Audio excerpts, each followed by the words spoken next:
welcome to Culture by Numbers, another episode where data geeks meet pop culture and things get surprisingly fun. We're going to dive deep into ways that brand marketers and data scientists can use some of the latest tools in order to change their marketing game. And today we have a special guest, Kate Queen, someone that I actually met at a New York networking event called Connected. And we were talking about some of my interests in AI, and she is an experienced producer who managed content creation for fashion and luxury brands from LVMH, Kenneth Cole, and Jones Group. And she specializes in the creative production from ideation to execution across all media types and channels. And with all the buzz with Gen AI that we've seen across the landscape these past few days, I thought it'd be interesting to dive deeper and ask for her point of view. So welcome, Kate. Thanks for having me. Absolutely. So let's just start out with fashion. It's so fickle and trendy, and consumer tastes are ever changing, especially with the impact of global social trends. One day it's athleisure with casual sneakers and these collaborations between Louis Vuitton and Balenciaga, and then the next thing they're out. So how do you keep track of trends? Yeah, like you said, trends are constantly changing and they're cyclical. What was popular when I was a kid in the 90s is now trending again. Kids are wearing low slung jeans and baby tops and glitter, which I love to see, but it's obviously a return. And I think keeping track of trends is difficult in that sense because things are so cyclical and it changes all the time. But I think you can start to see the trickles of a trend pretty early in fashion and media. I like to follow influencers and brands who are noticing patterns and who are aware of the history of fashion and of beauty because they're usually the first ones to know or at least be able to predict. Yeah, but personally, those trend forecasters are the ones noticing things or seeing this celebrity wearing this top, and that's a callback to this season from the 95 runway show is very emblematic of how those trends become popular again. Speaking about flashbacks, I have to give kudos to you for identifying the new action toy figure in a blister pack or Rage that you can use ChatGPT. And that's a flashback to childhood too, because G.I. Joe and Barbie were sort of icons from the 70s. And Exactly. now AI is enabling people to create their own action toy figures as a branding element. And so have you seen any brands that are leveraging that technique now? I've actually seen a few brands use it and implement it into their own marketing strategy, which I think is a fun way to stay on top of things. They're doing it with their own brand voice and staying true to who they are. There's a small brand that I follow that's a men's skincare line. They don't use anything that's not natural and very clean and healthy. And the founder made a starter kit, a Jack Fur starter kit. And it had a little avatar action figure and all the things that go with it. All the bad ingredients were X'd out. That was a way to be authentic, but also trending. That's cool. Speaking of virality, how do you get on the For You page for TikTok? It's hard to predict what will go viral, but creating something that's snappy and buzzy and keeps people wanting to see the newest iteration of that trend is always a good way. Right. On TikTok, there's a dance challenge that was a retro to Fresh Prince of Bel-Air. Yes. And it's actually the combination of new music. Anxiety by Doechii is that song behind it, but they were doing dance moves that were a flashback to an episode of Fresh Prince of Bel-Air. So I think the combination of the star quality, the retro, and then the trending music, which is often a mashup of Gotcha from Australia from years ago, is really a way to mash up different media types. But so who are the influencers that you follow that have authority or credibility? The biggest one for me is London Girl in NYC. First of all, I think her fashion and her tastes are amazing, and I'm always envious of all of her outfits and her closet. But I think she's someone who is always at the forefront of information. She's very in tune with the history of fashion, with the history of culture, and she's always drawing those connections.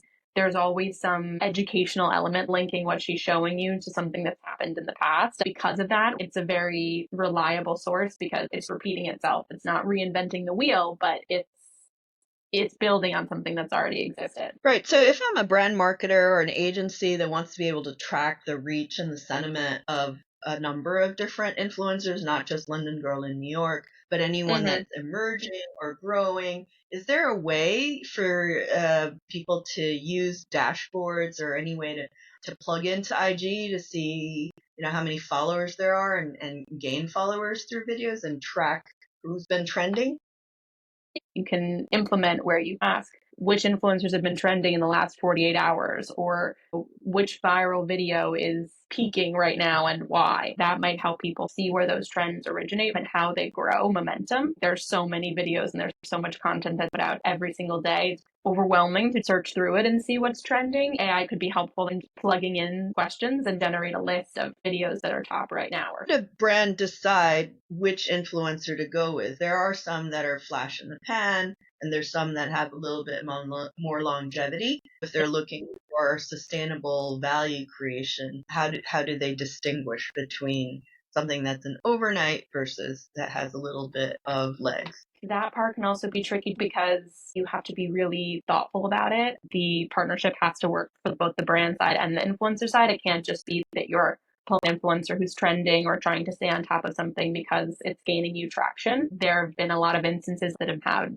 unfortunate backlash. It's a matter of doing the research and really understanding what's happening in that space and making sure that you're making the right fit. One of the keys for marketers to be successful is to expand their audience in ways that are original and novel. I just saw that Netflix is broadcasting worldwide wrestling entertainment, but they're doing a collaboration with Coca-Cola and Minute Maid because they're saying bring the juice. And you wouldn't necessarily associate orange juice with wrestling. Right.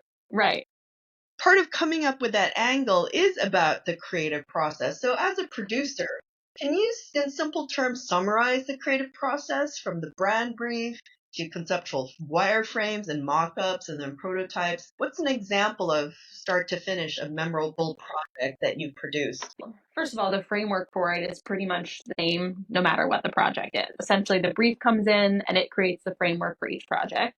It helps determine what we're marketing to who, how we're positioning that particular story, whether it be for a product or for an experience. Then the creative team comes in and ideates on what that story will be. They create the decks and concepts. They blend the brief requests with brand voice and messaging and consumer interests and needs. And from there, we start to build out the actual shoot plan. So we get the right teams in place, mock up essentially every shot or frame so that we know what we need across the board, from props to special effects to talent, set design. And I've used a lot of project management tools for that, but it really just is the same framework depending on the project. And you get into the post-production of everything. So it's not even really finished until a project date launches, which can be 6 months out, sometimes even longer for larger scale 360 and global campaigns.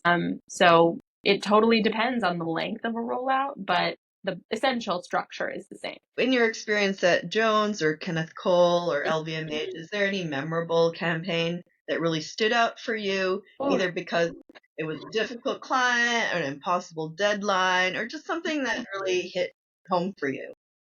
There have been so many. The unique and exciting part of production is that no matter how prepared you are for something, there will always be something that comes up that you can't expect or you couldn't prepare for even if you wanted to. It keeps you on your toes, which is exciting and often stressful, but there's endless things that will come up.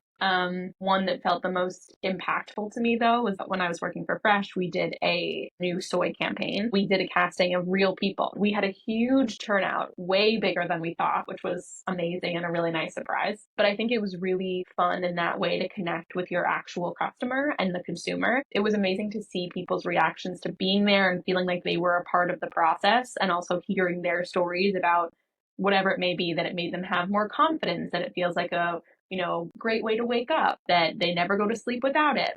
It's like a really nice way to connect with the people that are actually using the product. I'm curious to know how many were male versus female, older versus younger. It was pretty even. There were a lot of men, a lot of women. There were actually a lot of families that came, like mothers and daughters, or boyfriends and girlfriends, husband and wife, because they'd been introduced to it by a parent or a friend or a sister, but they'd all been impacted by it in some way. And that was really nice to see and hear. And it was also nice for the team to feel like we were engaging with the community and actually speaking to people who were fans of the brand. These people really had authentic stories to share. So I think everyone on set that day felt pretty special. Well, the idea of vegan skincare products, whether it's soy or rice-based, has a broad following. When I was at Amazon, created the eco-friendly customer. I don't only want to look at the packaging, but the ingredients to make sure that we're part of a sustainable planet. So that's great that you can see them in person instead of getting back a quantitative research survey. Yeah. That about what they think and what they like about the product. It was really fun, and we had little giveaways for them, and overall, it was really successful. As customers experiment with new products and try before you buy, there's been Mm-hmm. some talk about immersive shopping and virtual Mm-hmm. styling and ways for technology to help people who are risk averse. I wanted to know what your opinion is in AI personalization in fashion. Stitch Fix, which is a recommended box like Birchbox or Right. Ipsy, you can change the color of your hair or try a color at Sephora before actually buying it. What are your thoughts on how AI can help less fashion inclined people to overcome some of the challenges? There's a lot of possibility. I've actually been playing around myself. This past weekend, I did a quick search and I asked ChatGPT, I'm looking for a gown for a black tie wedding. Here are my sizes. Here's the kind of cut I typically like.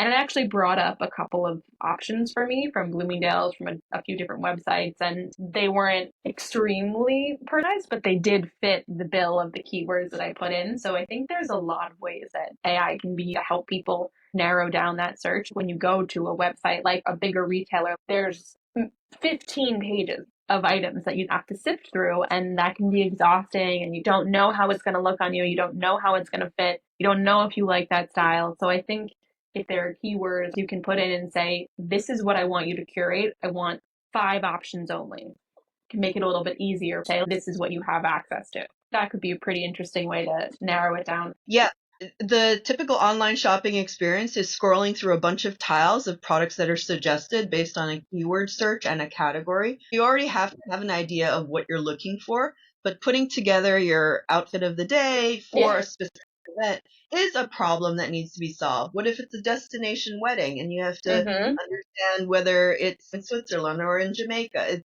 a very different outfit based on your body type or Right. your fashion profile, whether you're bohemian or classic. There's so many choices nowadays. And Mm-hmm. one of the things that AI is good for in problem solving is to help narrow down your choices with Mm-hmm. recommendations that make you look good. And that Yeah. is not an easy No, it is definitely not an easy task. And some of those things already do exist. Obviously, there are navigation bars on the side of websites where you can narrow down the color you're looking for, or the sizes, or the cut.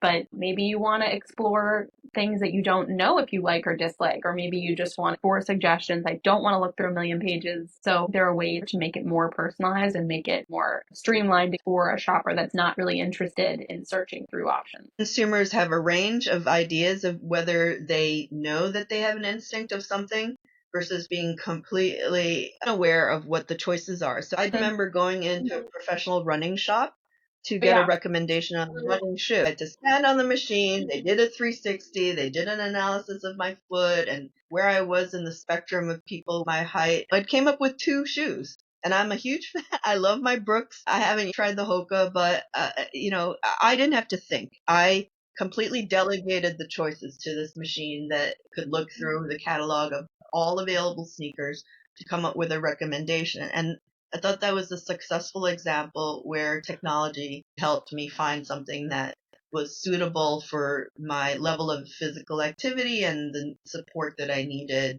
So having a personal rent the runway fashion stylist can now democratize AI. You don't have to be a Hollywood star getting ready for the Academy Awards. With AI, anyone with a little bit of a budget can use a tool. AI is great in so many ways, but they can't totally replicate what a stylist can do for you personally. They know your look and feel, they know what you've worn before. It's a totally different relationship between a stylist and a consumer versus AI and a consumer. So I don't think it can replicate that relationship. I don't think that stylist will ever go away. I hope it doesn't. There are ways that it can help people who don't necessarily know where to begin or who don't want to do that research for themselves. Calling any startup founders out there Yeah. at our next event. Talk to Kate because she can help figure out how to be that personal advisor that's scalable. We wouldn't want to replace flying to Paris to go on Avenue Montaigne. That is the Rolls Royce experience. I would love Yes, to have that happen. I'll be your social media follower and document a Yeah, day in yeah, the life. perfect. If we can democratize that for something simple like an Easter party or spring cocktail, what are you going to wear? And it's impossible. There are categories on sites that have vacation ready or formal wear. but you still have to do the rest of the work yourself. So I think some people want to do that and some people don't. It's not even just the main outfit, it's the accessory, the shoe, the earring, or the skincare, even the makeup and the look. Yeah. The look of the day. Yeah, exactly. It's the whole thing. What would you like to see happen for consumers being able to choose their own fashion style and expression? I played around with some of the AI beauty editors and changed my hair color. I have learned that I'm not meant to be a blonde, but I think that, there are ways to make that tool really beneficial if the outcome is realistic. If you could, see the hair color in every angle or in different lights, or you could see it move with you if you turn your head so it feels more realistic. I think that's helpful for people who want to change their style or want to mix it up, but want to make sure they're going in the right direction. I think being able to express yourself through fashion and beauty is super important. It's one of the most unique forms of self expression because everyone has a different ideal and standard and what they like and dislike. But I'd like to see potentially more personalization. Is there a virtual try on room where you can put your measurements in and see a garment on you, or take a picture of your natural hair and see what product might best work for you? Do you need a smoothing agent? Do you want it to be curly or do you want it to be straighter? AI can help you see what's possible for you that you might not even have thought of for yourself and utilize that self expression, to the best of its abilities. Absolutely. I have a lot of anxiety going to a hairdresser because I Yeah. don't know how the hairstyle will turn out. Prom season is coming up, so you're going to be trying stuff on. And I personally would love to go to Cannes for one of the awards for an ad campaign and slay. It'd be awesome to be able to express yourself in that way. But, Yeah. I wanted to thank you for this opportunity to ask a little bit more about the thinking of a video producer. Do you have any last minute suggestions for people who are wanting to experiment and innovate? I mean, maybe make an action toy figure of themselves? Yeah, it's just playing around with it for yourself. I learn best and I experience things best when I can try it out and when I've actually had hands on experience with it. I've played around with CapCut, with Canva, and that's been helpful for me to understand how those tools are used. Being willing to explore and asking questions and connect with people who know things that you don't know, being curious is the best way to do it. Absolutely. I can't agree with you more. That reflects a live seminar that I attended yesterday from AI Reality Labs. Kyle Mhm. Shannon, who runs it, says that there's an AI acceptance matrix. And the Yeah. first step is to play with it. You just have to Yeah. play. Don't put any pressure. If it doesn't work, then, try the next one. Right. So here's to playing and Yeah. experimenting and really feeding that curiosity and creativity. Thanks again, Kate, for Thank you. joining us today, and I look forward to what else there is to come. Yes, me too. We'll see what comes next.